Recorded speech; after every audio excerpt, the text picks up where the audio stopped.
Resources Office and Gwen Parker to talk about our climate action plan and what Cardno's impact is on the climate. We've done a little bit of digging in that, and we'll share that information with you. We'll finish up with Dr. Keith Wolf, who also in our Natural Resources group, who will share some information about where we're going to, our next steps and where we'll be going. Our colleague Anna Sutton from the Assessment and Remediation Group will also be on and clean up anything that we miss. So sit back, enjoy, and we will kick it off now with Gwen Parker. Gwen? Thanks, Chris. So first, I just want to talk a little bit about what sustainability or an ESG report is. So looking really first at sustainability, we know that there are a whole lot of ways to define sustainability, and even on top of that, a lot of lenses through which we can really view sustainability. But ultimately, sustainability kind of boils down to meeting the needs of the present without compromising the ability of future generations to meet their needs. So for us as a company, we can translate and really communicate our commitment towards sustainability through a sustainability report. This is a report which is comprised of environmental, social, and governance information. That's where we get that ESG acronym, and kind of see this broken down on the screen here. And this is really how, as Cardno, we can hold ourselves accountable to our clients and our stakeholders and also ourselves regarding our efforts towards social, environmental, and economic equity activity. So this is going to look different for different companies. Like, for example, a company that manufactures a good or is involved in industrial activity is going to have a very different looking sustainability report than we do. But for firms like Cardno, we have to ask ourselves, what will this look like? So looking first kind of at that environmental bin, these are environmental risks that are created by business activities. These have actual or potential negative impacts on air, land, water, ecosystems, and even human health. So company environmental activities include managing resources and preventing pollution, reducing emissions and climate impacts, and executing environmental reporting or disclosures. And so through reporting and measuring our activity in that area, we can expect to benefit in a number of ways. We can avoid or minimize our environmental liabilities. We can lower costs and increase our profitability through energy or other types of efficiencies that we gain. And we can reduce regulatory, litigation, or even reputational risk. Looking next at societal risks, these really refer to the impact that a company can have on society. These are addressed by asking a company how it interacts with employees, clients, and the communities in which it operates, as well as how it promotes health and safety activity. So some positive outcomes we can anticipate from reporting and recognizing our work in this space include increasing productivity and morale, as well as reducing turnover and absenteeism. And then finally, looking at our governance. Governance risks really boil down to the way a company is run. For instance, what are the company's policies on diversity, leadership, executive pay, audits, and shareholder rights? So by monitoring our governance activity, we can demonstrate progress toward really aligning the interest of our shareholders, our stakeholders, and management. And we can also expect to have a better ability to avoid unpleasant financial surprises in the future. So if you want to go to the next slide. So with that in mind, we kind of have to ask ourselves, if that all isn't enough, why should Cardno take action on this? So first, clients are really asking for it. Many of Cardno's largest clients produce their own sustainability reports, and they're increasingly scoring us on these metrics as we bid to work for them. In addition, the staff expect it. If you want to go to the next one. Really importantly, investors are increasingly demanding it. So for anyone following kind of the financial news, BlackRock, which is one of the world's largest asset or fund managers, they've made headlines in the past year as they position themselves as a leader in sustainable investing. But as recently as last week, it was reported that BlackRock voted against management recommendations among 53 companies, solely on the basis that those companies were not making enough progress on climate issues. They've also identified about just under 250 companies, which includes some of our clients, who are making insufficient progress integrating climate risk into their business models or disclosures. So they gave these companies essentially a year to a year and a half to meet climate expectations or risk voting action next year. So this is really important for us as we consider our access to capital and also consider how we can best support our clients through dealing with investors. Importantly, our competitors are doing this. Many, if not most of our competitors have begun sustainability reporting. And then finally, because Susan says so, Susan has made it very clear that she fully supports this effort. So from here, I'll turn it back to Chris. Thanks, Gwen. Yeah, a great summary there. So again, it's this balance of, we want to leave our communities and our planet just a little better than we found it.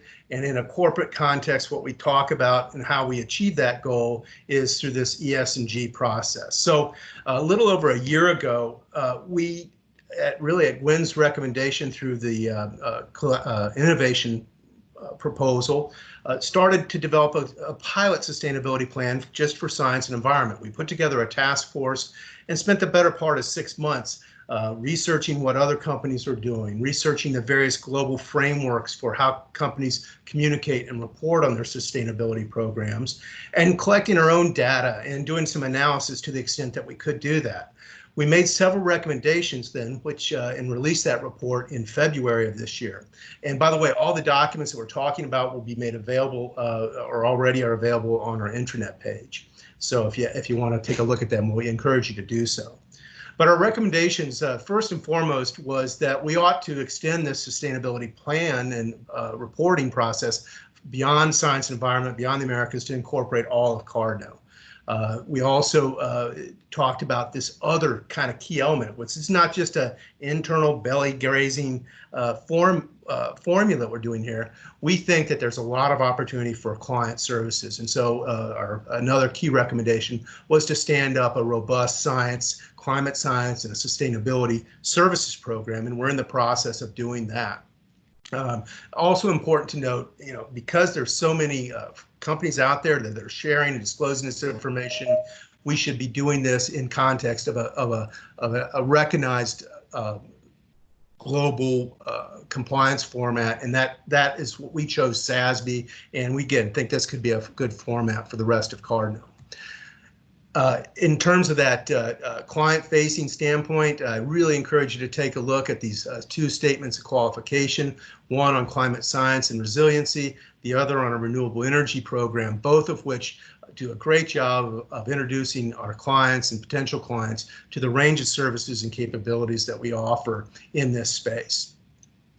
We're not just talking about the work, and the successes that we're talking about here aren't just limited to the Americas or science and environment. In fact, our colleagues at APAC have really made some great progress in their sustainability efforts. Again, in this ES&G format, 3 offices in Australia have gotten themselves certified under the ISO 14001 framework, which is another one of these global frameworks that require data acquisition, assessment, setting some goals, and then monitoring how you do on those goals. So great job with those 3 offices. From a governance standpoint, they've done a great job setting up an intranet page to communicate the work that's being done, to share that information broadly with all of the APAC staff and team. And then from that social standpoint, they created these environmental champions, an individual in each office who's going to take on the responsibility, maybe making sure that office recycling program is working, or that maybe setting up that work day in the community. I'd love it if we could take and transfer this concept, this environmental champion, and maybe to a sustainability champion across all of Cardno. Other really excellent steps that have been made, and really a theme that we're going to try to tease out here is we've got a lot of great regional or office-oriented steps that we think can be expanded to the entire global company. One of those is what our ID colleagues have done in complying with the UN Global Compact. This is a series of 10 pillars that we have that really address that ES&G framework and what ID is doing to comply with that. So a great report here that helps us comply with the UN framework. Likewise, the work that APAC is doing to develop a reconciliation action plan, which is a very careful and thoughtful look at the impact that our current cultures are having on cultures that existed on the land prior to our coming here. So this process, very reflective, very engaging, could be applied more broadly here, certainly in the Americas, certainly with our colleagues in Canada. So great, another great model that we might be able to expand upon. Lastly, another, again, fitting that social and governance rubric is the modern day slavery effort. So again, driven by a legislative requirement both in Australia and Great Britain to ensure that companies aren't procuring products or services that are tied to conscripted labor. We have to develop a compliance program. So we engaged an outside company to help us do that. Seth Yaskowitz and Marion Borland are leading that implementation effort now. But again, this is something that we can turn around and sell to our clients. In fact, our ID colleagues are working with clients now on their own modern day slavery program. So again, some really good progress. It's happening in divisions, in regions, and our goal here as a Sustainability Task Force is to try and knit that all together. So now I'd like to turn it back to Dr. Steve Bartel and Gwen Parker to share a little bit, do a little deeper dive into Cardno's climate impact. Steve?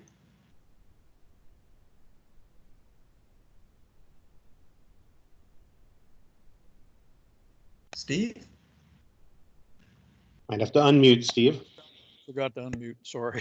Okay. An important part of rolling out our own S&E reporting framework was to begin to characterize our own environmental footprint. And an important component of that footprint is certainly the amount of carbon that we emit. We recognized early on that we could fairly conveniently get some initial estimates of Scope 1 carbon emissions from gas and diesel based upon our receipts for 2019 and using recognized conversion factors to get from those dollars to gallons and from that to pounds of carbon, approximately 85 metric tons for S&E in 2019. We also were able to begin to get some initial Scope 2 emissions, Scope 2 including the carbon costs of electricity used by Cardno offices. We looked at utility receipts, more than 3,500 utility receipts for 85 or so offices across Cardno S&E. And again, using recognized conversion factors, we're able to get from dollars to kilowatt hours, from kilowatt hours to pounds to carbon to metric tons. A total of about 689 tons as our initial estimate. So beginning to flesh out our carbon footprint at about 774 metric tons for 2019. The next year we'll be challenged to look at the implications of our supply chains and getting to Scope 3. We recognized in conversations that we have colleagues across APEC that are similarly concerned and taking an interest in carbon emissions, and they've been able to characterize their emissions over the course of a year of 3 offices in APAC. And interestingly, we're seeing some downward trends at the Rockdale office at any rate. So in doing that activity, next slide, we recognize that there are opportunities to change the way Cardno does its accounting. Oftentimes in our initial analysis, electricity bills were convoluted with other kinds of utilities. We've gotten Cardno to split that out, both in terms of costs related to projects as well as costs related to overhead. And so now we can go back and do a much more refined estimate of Scope 2 emissions and use that information not only to characterize our footprint, but make some plans as to how we might reduce that footprint going forward. And I'll turn it back to Gwen. Okay, Gwen? Thanks, Steve. So yeah, as Steve alluded to, kind of in tandem with establishing our methods for really fully and robustly calculating our global baseline greenhouse gas emissions across all those different scopes. This team has also been looking ahead toward the future and preparing ourselves and thinking about how we can set reduction goals for Cardno to target. And so quite a great number of companies elect to set their own goal, but we also wanted to look for frameworks that could guide us. So we looked kind of outward to see if we could find any publicly available corporate-facing guidance on how to set reduction targets, and there's really only one, which is the Science Based Targets Initiative. This is a joint venture between a number of leading organizations, among them the Carbon Disclosure Project and the UN Global Compact. This program is recommended for adoption by Australian companies, by a number of well-recognized non-governmental organizations in Australia, and it's also been recommended for adoption by US EPA's Center for Corporate Climate Leadership. And really, this Science-Based Targets Initiative provides a really clear pathway to specify how much and how quickly we as a company would need to reduce our greenhouse gas emissions in order to reach a level of decarbonization that's required to keep global temperatures or global temperature increase below 2 degrees Celsius as we compare it to pre-industrial temperatures.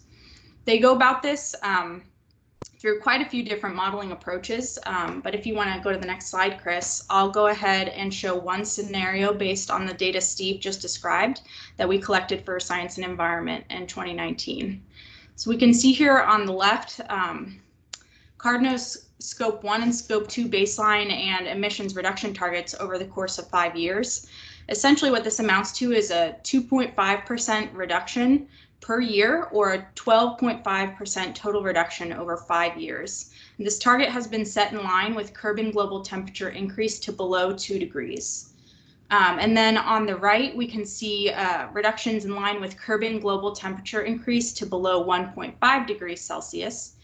So we can see just by comparing visually the graphs that this reduction is more aggressive, although I will note that there is a difference in the axis that the model output presented.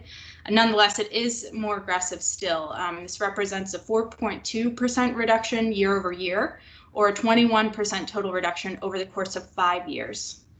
And so I bring all of this up to just demonstrate that there are a lot of different approaches we can take to setting a reduction goal, both using a framework for guidance or going our own path. And I just want to emphasize that this group is really working to identify a plan that strikes a balance between being ambitious, accomplishable, and most importantly, based on really sound climate science. And so I'll turn it over to Keith, I think, for some thoughts on our future in this space. Great. Well, thanks, Gwen. So I get to wrap us up a little bit here, and with the final 2 slides, and with some thoughts on where we're going and some things about how we can get there. So the first one, this is a Venn diagram on performance enhancement. This is not 6 degrees of separation. This is 9 degrees of overlap. And so we talked a lot about this sustainability and climate and the internal versus the external. The internal is our plan and how we seek to be a better corporate partner, a better corporation and company, managing our own footprint. And then because we can do this well, we export these services externally and we offer them to our clients. This is a robust market for us, and we definitely have some opportunities to look at both the internal, having the internal lead us, and then making sure we have our eyes on business development and serving our clients as well. So right here in the boxes, we're not going to go over too much here, but there's about 26 action oriented components for FY21 and likely beyond. The left side boxes are generally sustainability planning and implementation oriented. These are internal, but they're not mutually exclusive. In fact, nothing on here is mutually exclusive. There's a lot of integration. There's a lot of linkages and ties between and among on many different levels. The right side boxes are generally aimed at climate science assessment and planning. These are external, and again, these are not mutually exclusive as well. All of this will guide our internal actions and our external business development strategies. We also have an external commitment to our clients to manage our internal environmental impact. On a recent submission, we had the opportunity to make this clear in that if we were selected as your consultant for your project, our commitment is to not only as a company be sustainable, resilient, but for this project, we will make sure that we take steps to do that. And we have a plan laid out in the proposal to do that, action-oriented steps. So the take home here is Cardno and client needs are integrated and multidisciplinary across all Cardno divisions and business units, including ChemRisk, brownfields, sustainable development, assessment and remediation, and natural resources. Natural resources, infrastructure, and government services also combined to form teams to offer these services. We're also united across APAC, the Americas, and international development. So there's just a wrap up and a good shot at trying to look at the interactions and integration across Cardno. So next slide. Right. That's it. Can you see it, Steve or Keith? Oh, I can now. So on the right-hand side is a picture of a recent proposal that we submitted to Clackamas County. Clackamas County is where I live. It's just south of Portland. Canby is the town I live in as well. And so this is offering a climate lens and a climate plan and implementation plans for a county government that has 19 cities within the county and all manner of jurisdictions. This is a progressive group. Recently, also the governor of Oregon mandated that all state agencies also do climate plans and sustainability plans across all of Oregon. So we're looking forward to those opportunities as well.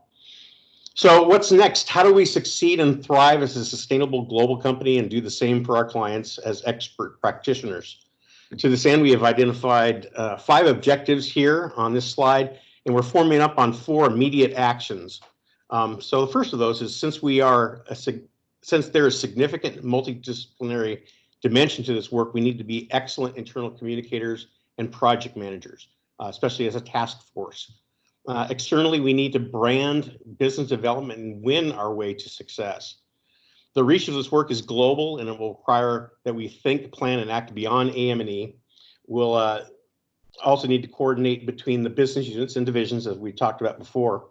The task force is the current center of mass, and engagement is at the core principle, within our work plan. So lots of people, open-ended, and we're not the be-all, end-all, but we are providing certainly some help on organization and execution. Functionally, we'll continue a series of what we've done recently, internal symposia and breakout sessions, especially in the absence of conferences and other training, to build and support our subject matter expertise. Currently, we have about 45 people who have specific climate and sustainability expertise, and we want to make sure that we build that group internally and organically.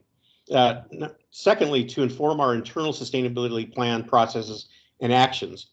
And 3, to build our external presence and climate services focus.